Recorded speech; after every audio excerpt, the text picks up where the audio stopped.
Why is Scott such an asshole but so hot? Ladies, I believe we have a fight today. Defending the good people of Springfield and probably currently smuggling a Duff beer and a dozen donuts on set, Whitney Van Lanningham. Donuts. And in this corner, fresh out of her cryo chamber defending Futurama, a woman who will probably use this as an excuse to remind us that she worked for... NASA! I did work for NASA. Why are you hating? Literally, no one cares. You're here like all of us art majors. Touché. And oh, I am so sad. Who will win? Hit like, punch subscribe, stab those comments. It's time for verses. Theme song. The Futurama theme is an actual song. It could be the score to a live-action TV show and, like the show, actually stands the test of time. It's not only catchy in a way that isn't annoying, but the recurring gag is not only more subtle than the Simpsons couch gag, but it's welcoming and makes you excited for the next episode. Also, their title card jokes at the beginning are amazing, and you don't have to sit through something you've seen 600 times to get the joke. If I were trapped on a desert island and only had one thing to listen to for the rest of my life, I'd pick the Futurama theme. The couch gag? More like the couch lag, am I right?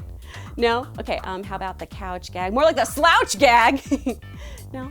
Okay, first of all, the Simpsons theme song was written by Danny Elfman.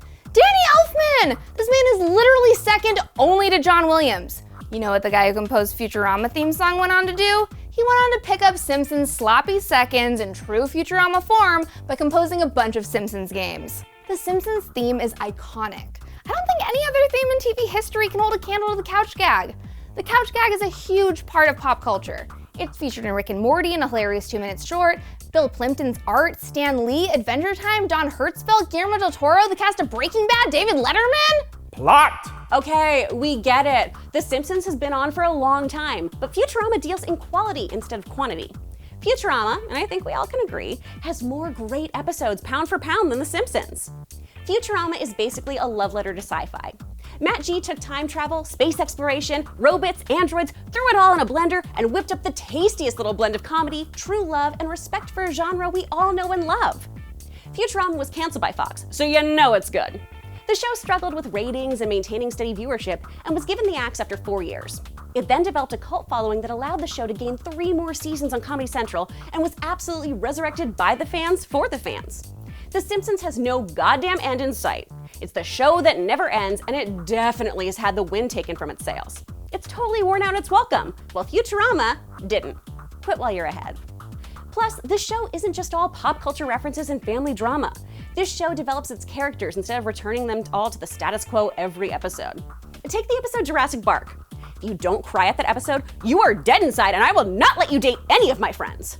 The writers are also absolutely brilliant, some of them even being Harvard grads. They make references to Vonnegut, plays on mathematical theorems, and they dive into religion and politics in a way that The Simpsons do deal with, but not in the nuanced way that Futurama does. The show is inherently a better platform for satire because it's set in such an absurd setting, which makes not only the jokes, but the subject matter a little smarter than what you get with Homer burping while talking to an animated version of the current president. Hell, the show blends Dante's Inferno with The Devil Went Down to Georgia in a super successful way. Futurama features a lot of niche, geeky humor, but blends it with typical sitcom tropes and animation gags, so there's something for everyone. Sure, Simpsons is funny, but it's pretty basic at this point. Come on, get on Futurama's echelon.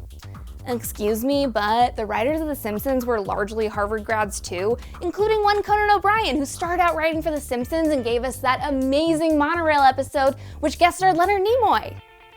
I've dated enough Simpsons fans to know that people who love the show quote it constantly. I don't know if I've ever heard someone quote Futurama. The Simpsons covered much deeper ground than a dude who pines over a strong woman who's just trying her best to do her job and live a happy life. Or the fact that yes, Fry is stuck in another time and things die. Great, we get it. The Simpsons has so much more substance. The Simpsons deals with an innocent child's first heartbreak a number of times, the death of various cast members, including the voice of Mrs. Krabappel, when during the intro Bart wrote, "We'll really miss you, Mrs. K," on that famous chalkboard. Now that cut deep. Also, the family dynamic is exactly why Futurama would never cover what The Simpsons does. How else do you deal with a little boy losing his dog, the pride that a father feels in finally connecting with his daughter, a little girl trying to make her way into Ivy League schools without alienating her mom and dad, or even a marriage that was once amazing and now just being sustained? That's insane for a cartoon, and the reason why it's at #1 on countless people's best TV shows list. Oh, also, Treehouse of Horror is legit a part of a lot of people's Halloween. The Simpsons is an institution. Characters! The 31st century provides a smorgasbord of story and character options. You've got preserved talking heads of a delightful amount of famous celebrities, lobster aliens, mermaids, and huge Amazonian women who can kill you via snoo-snoo, giving us all a hope that we die in a horrible, sexy way. The core cast was brilliant on the show. And I'll just talk briefly about some of my faves because I don't have that much time. Fry and Leela are one of my favorite will they won't they couples. Hermes, Nibbler, Amy, Zap Brannigan, who taught us the wonders of velour. Kiff, Professor Farnsworth, Zoidberg, who was simultaneously like disgusting and adorable. Bender, who ran on alcohol. I'm done. We're talking characters here, and I'm defending The Simpsons. If I know anything about The Simpsons, it's that they have more characters than any other TV show in history, and that most huge fans know the names of almost every character on the poster. This is basically an entire Where's Waldo filled with characters that have names, backstories, and have been through everything. From Mr. Burns trying to block out the sun, to being taken over by a cult, to being attacked by the equivalent of every single Disney character. Lisa Simpson is one of the first examples of strong female characters in television. Homer Simpson taught a whole generation how to be a good father. Kent Brockman and Krusty the Clown were the perfect peek at the dangers and misery of celebrity. Marge and Homer Simpson's marriage gave so many people hope that they could overcome their own marital problems. Ralph Wiggum helped bring dark humor to the mainstream. Comic Book Guy is just perfect, and I could literally go on for hours. The Simpsons has their own character game on lock. No contest. I mean, not that you care, Whitney, or not that anyone cares, really, because nobody even watches it anymore, but The Simpsons hasn't been good in more than 10 years. If I had a mic, I would drop it. The last 2 seasons were actually really good. It still has more great seasons under its belt. And hey, at least The Simpsons is still on. You're still on! Oh, thanks! So are you! Thank you so much! You look really cute today! You're the cutest in your hair! Okay, shut up! Cast your votes now, dear viewer. Are you Team The Simpsons or Team Futurama? Vote now! Loser has to watch every episode of seasons 12 through 26 of The Simpsons. Hey! Yeah! Ha ha ha ha ha. Yeah!